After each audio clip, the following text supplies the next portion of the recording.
जमीयत की मुखालफत पर तुमने कमर बांधी हुई है।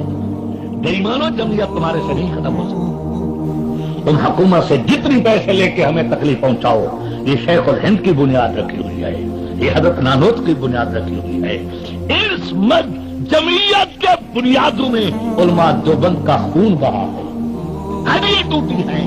क़यामत तक ये जमात रहेगी, इनकी हिफाजत खुदा करेगा। तुम जितना बिकते हो बिको।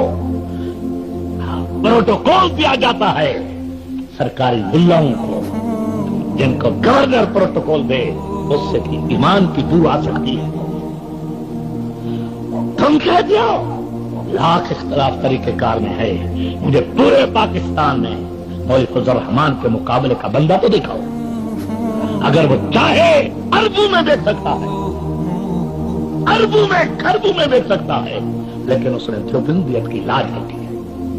बच्चा होके बाप होत हो जाए, फौरन जेल में चला जाए, खुदा के बंदे और कब्र खाने वाला हो, माफी का नाम ना ले। जनाब, जेल में जाना क्या आसान बात है? जब उनकी आवाज जो थी बंद हो गई, बोल नहीं सकते थे, मरनी में थे इस जेल में, ऐबटाबाद में, तो मैंने मिलने की कोशिश की, वहां गया तो मुलाकात न हो सकी। तो मुझे पता चला कि भी आज अस्पताल पेशावर में ले जा रहे हैं, तो मैं उधर चला गया।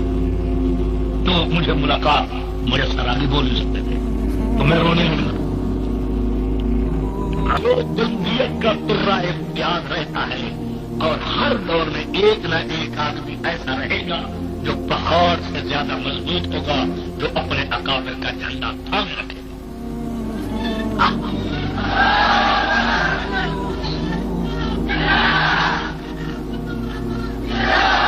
ये वो शख्स है कि बचपन से बहादुरी, हुकूमत गिरफ्तार करके जेल में रख के सियाउल हक ढक दिया, पर ये शख्स न बिका और न झुका।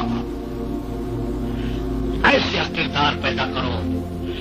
ये बंजारों के चढ़ने से आदमी ऊंचा नहीं होता, हवाई जहाजों के सफरों से आदमी ऊंचा नहीं होता, एक कंडीशनों में सफर करने से आदमी ऊंचा नहीं होता, अपने आप बयान अखबारों में दिलवाने से आदमी ऊंचा नहीं होता।